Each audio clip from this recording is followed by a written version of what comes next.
Asia cup 2023 और champions trophy 2025 के hosting rights Pakistan से छीनने के लिए महलाती साजिशें रचने वाला वो भारतीय क्रिकेट बोर्ड और भारतीय मीडिया जो हर वक्त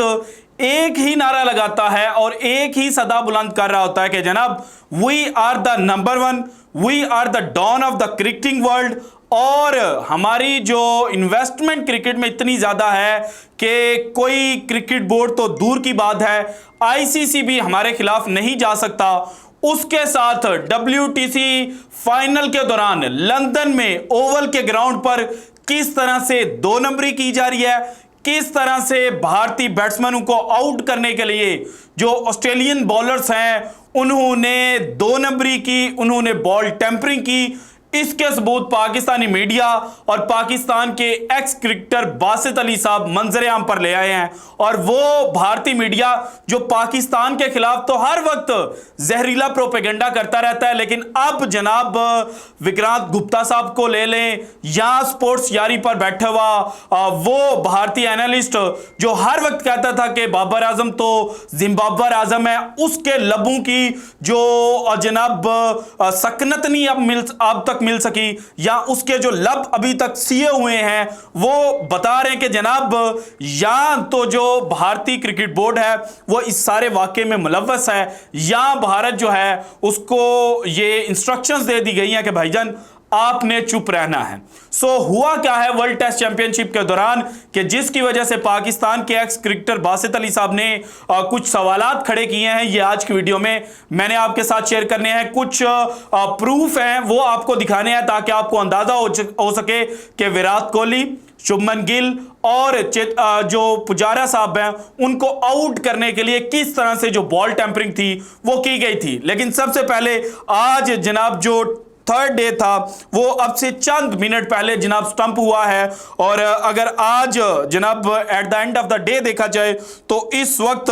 जो ऑस्ट्रेलिया है उसको 296 रन की जो लीड है वो हासिल हो चुकी है। अभी 2 दिन बाकी हैं जनाब। कल का सेशन अगर ऑस्ट्रेलिया पहला अच्छा खेल सकता है जिस तरह आज इंडिया खेला था कि 108 के करीब रन जो थे वो आज अजिंक्य रिहाने और शरदुल ठाकुर ने बनाए थे। सो उस तरह का अगर कल फर्स्ट सेशन जो है वो ऑस्ट्रेलिया खेल गया तो उसके बाद जो स्कोर है वो 400 का जो हिस्सा है उसको अबूर कर सकता है। और जब 400 का हिस्सा अबूर होगा तो उसके बाद जो भारत है उसके जो चांसेस हैं इंतहाई कम हो जाएंगे, क्योंकि इस ग्राउंड की अगर हिस्ट्री चेक की जाए तो अब तक जनाब इस ग्राउंड पर जो हाईएस्ट फोर्थ इनिंग्स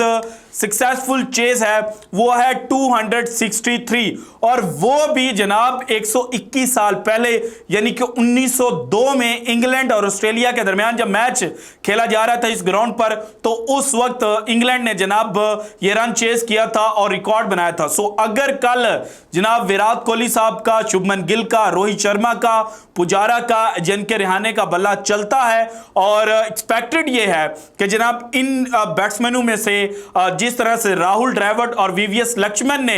जनाब 2002 या 2000 अगर मैं गलत नहीं हूं तो 2000 के करीब जब वो रन स्कोर किए थे जब इंडिया फॉलो ऑन हो गया था और उसके बाद हिस्टोरिकल एक मैच इंडिया जीता था जिसमें हरभजन सिंह की बहुत अच्छी बॉलिंग थी। अगर उस तरह का जनाब परफॉर्मेंस जो है वो इंडियन बैटर्स की जानिब से शो की जाती है तो फिर इंडिया जो है वो 121 साल जो रिकॉर्ड है उसको तोड़ सकता है। आज जनाब जब सेकंड इनिंग्स शुरू हुई या उससे पहले अगर देखा जाए तो जब फर्स्ट इनिंग्स 5 खिलाड़ियों पर आउट की जनाब इंडिया ने तो रविंद्र जडेजा साहब 48 रन बना सके,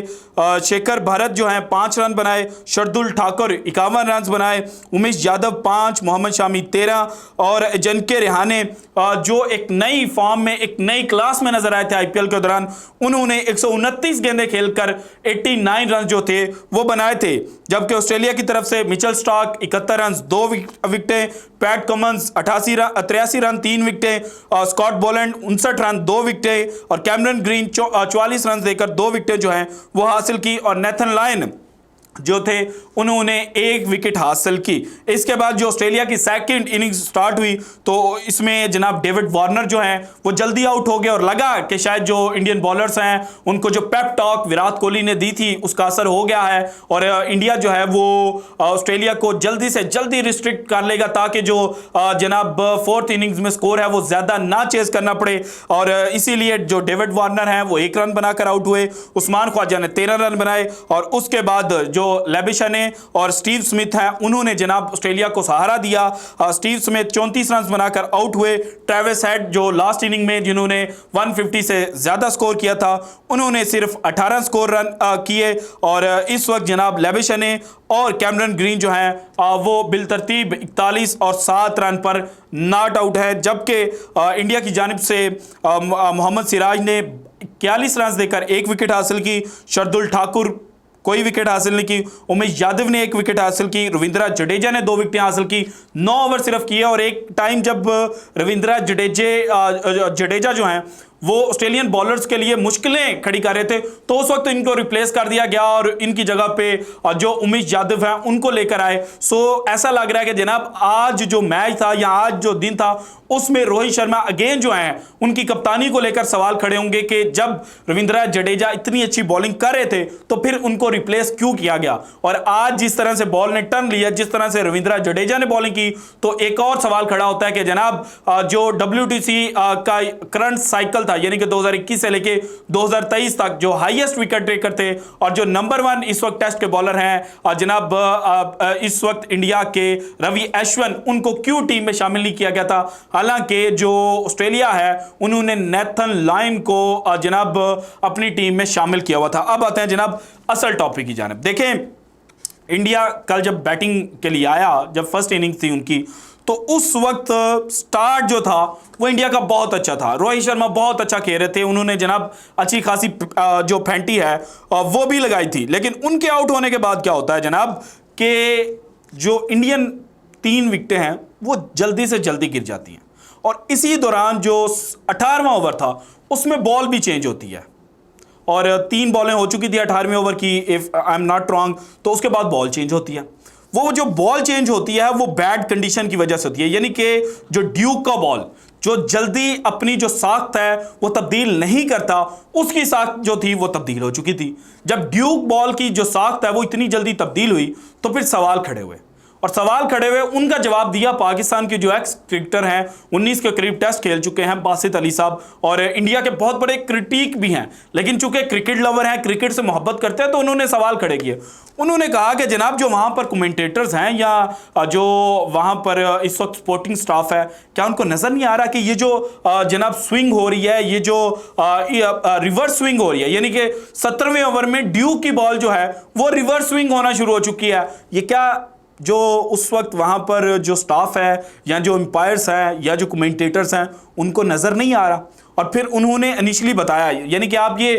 तस्वीर को देखें, इसमें जो रिवर्स स्विंग है उसका जो मेथड है वो डिफाइन किया गया है। आपने बॉल फेंकनी है और बॉल यकदम जो है वो इन स्विंग होगी। और यही जो सीन था वो जनाब हुआ शुभमन गिल के साथ। शुभमन गिल जो है, जो कमेंटेटर्स हैं, यानी कि जो इंडिया के लेजेंड और एक्स कोच हैं, उन्होंने यहाँ तक कहा कि वो बॉल को रीड नहीं कर सके। भजन बॉल ने जो अचानक अंदर आई थी उसकी वजह से शुभमन गिल रीड नहीं कर सके थे और उनको लगा कि जनाब ये 4th स्टंप पे होगी, 5th स्टंप पे होगी, लेकिन वो बॉल सीधी विकेटों में आ गई। इसके बाद विराट कोहली साहब के साथ जिस तरह से अनकंफर्टेबिलिटी हुई, यानी कि बॉल ने अचानक बाउंस ले लिया और बॉल बाहर को निकली, तो वो किस जानिब इशारा कर रहा था। उसके बाद जो चेतेश्वर पुजारा है उनके साथ जो कुछ हुआ और उन्होंने भी बॉल जज नहीं कर पाए। हालांकि यही जो चेतेश्वर पुजारा हैं, ये काउंटी सीजन जो इस वक्त इंग्लैंड में जारी है और इससे जो लास्ट सीजन था उसमें अच्छे खासे रन्स बना सके थे, सो इंग्लिश कंडीशंस को ये बाखूबी जानते थे, तो फिर ये क्रिकेट जो बॉल थी